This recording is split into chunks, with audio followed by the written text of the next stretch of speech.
بسم اللہ الرحمن الرحیم۔ السلام علیکم۔ صلی اللہ علی محمد۔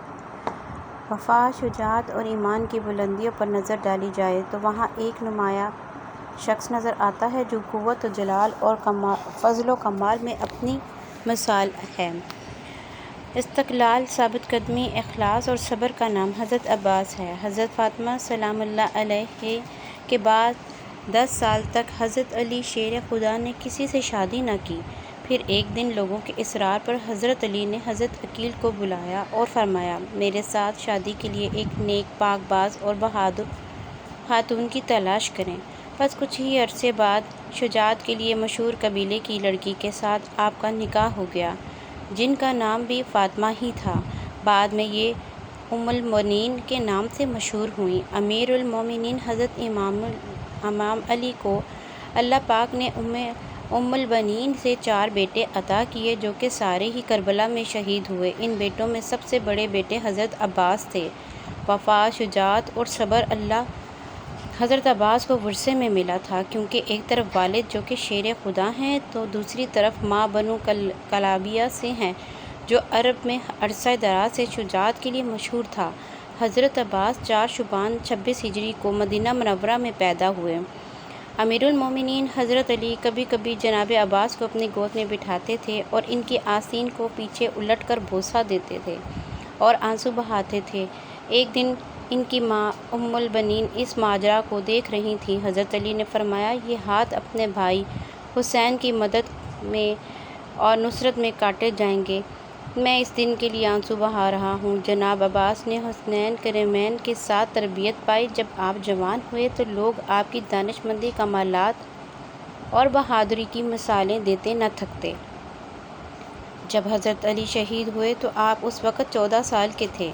اس عظیم صدمے کو برداشت کیا اور جنازے کو رات میں دفن کیا۔ بس اس دن سے حضرت عباس کے امتحان شروع ہو گئے، جو سب کے سب انہوں نے ہمت اور صبر سے برداشت کیے۔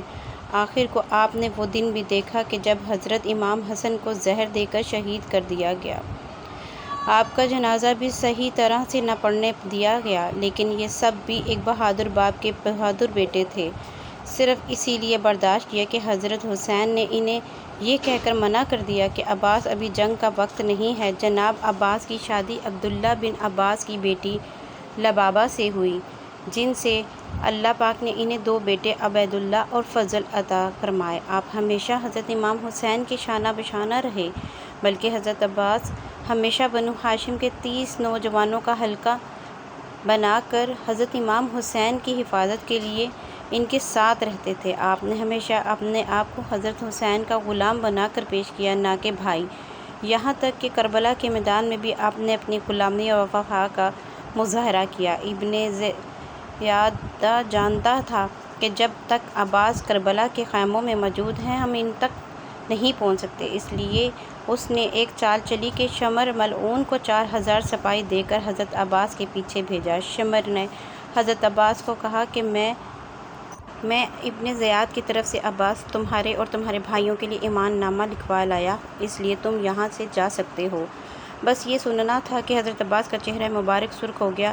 آپ نے امان نامہ پکڑا اور اس کے 2 ٹکڑے کر دیے اور فرمایا کہ ہمت ہے تو مجھ سے مقابلہ کرو، تم لوگ چاہتے ہو کہ میں نواسہ رسول صلی اللہ علیہ وآلہ وسلم سے غداری کروں۔ چنانچہ شمر اور ابن زیاد اپنے مقصد میں کامیاب نہ ہو سکے۔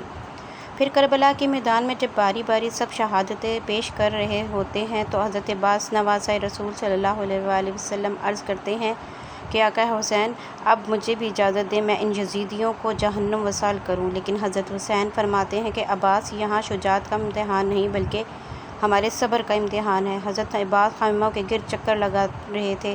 حضرت بی بی سکینہ ہاتھوں میں مشکیزیں لیے جناب عباس کے قریب آئیں اور کہنے لگیں، چچا عباس، میرے اصغر نے 3 دن سے پانی نہیں پیا۔ غازی عباس نے بی بی سکینہ کو دیکھا، خالی مشکیزے کو دیکھا، فرمانے لگے، اے میری آقا زادی، میرے حسین سے کہو میں آپ کے لیے پانی لے کے آؤں۔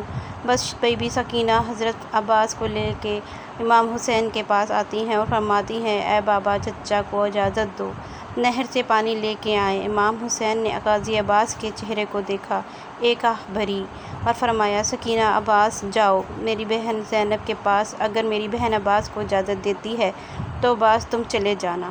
حضرت عباس اور معصوم سکینہ بی بی حضرت زینب کے خیمے کے قریب آتے ہیں۔ جب بی بی زینب حضرت سکینہ کی معصومیت کو دیکھتی ہیں تو یہ کہہ کر حضرت عباس نہر سے پانی لانے کی اجازت دیتی ہیں کہ میرے بابا نے وصیت کی تھی، زینب شام کی گلیوں میں جب ہاتھوں کو رسیاں باندھے تمہیں لے جایا جائے تو اس وقت صبر کا ہاتھ دامن سے مت چھوڑنا، اور میں کہا کرتی تھی کہ جس کا عباس جیسا شیر بھائی کوئی اس کو گرفتار بھی کر سکتا ہے بھلا۔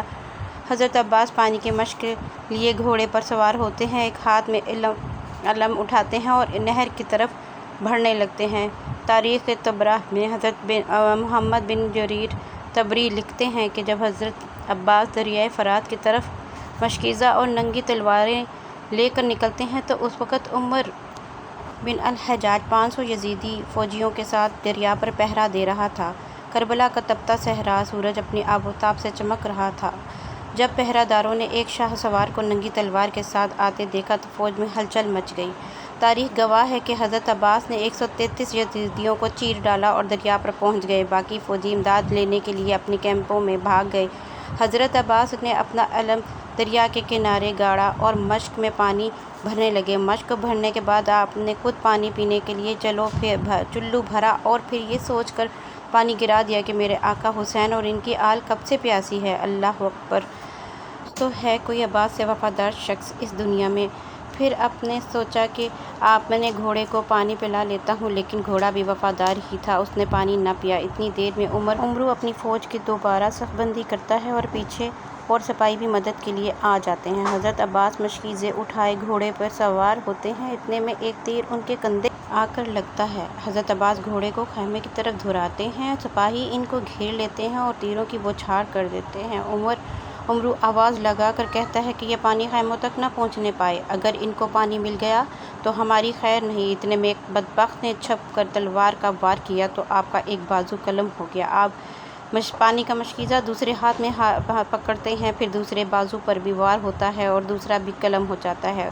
اس کے بعد جناب عباس پانی کا مشکیزہ منہ میں پکڑ لیتے ہیں، پھر سب یکجا ہو کر تیر برساتے ہیں، پانی کے مشکیزے کو بھی لگے ہیں اور پانی بہہ جاتا ہے۔ جیسے ہی پانی بہتا ہے تو میرے آقا کی آنکھوں میں آنسو آ جاتے ہیں، وہ گھوڑے سے نیچے گر جاتے ہیں، تیروں سے نڈھال ہو جاتے ہیں۔ یزیدی فوج فتح کے نعرے لگاتے ہوئے واپس ہو جاتے ہیں۔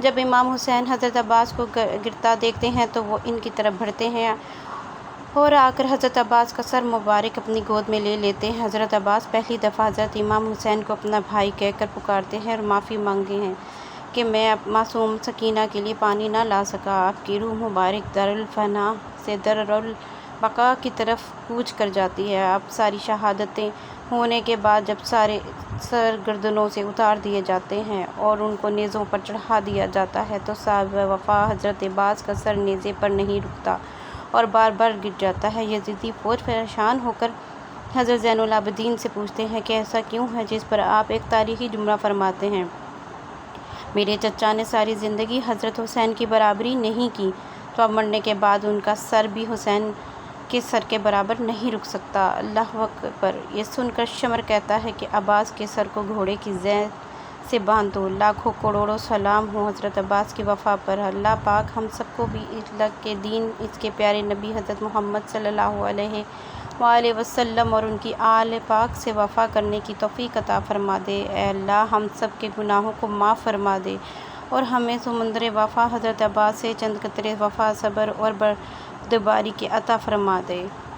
اگر آپ کو میری ویڈیو اچھی لگی ہو تو پلیز لائک کیجیے، شیئر کیجیے اور سبسکرائب کیجیے، اور اللہ تعالی ہمیں کربلا کے صدقے معاف فرمائے۔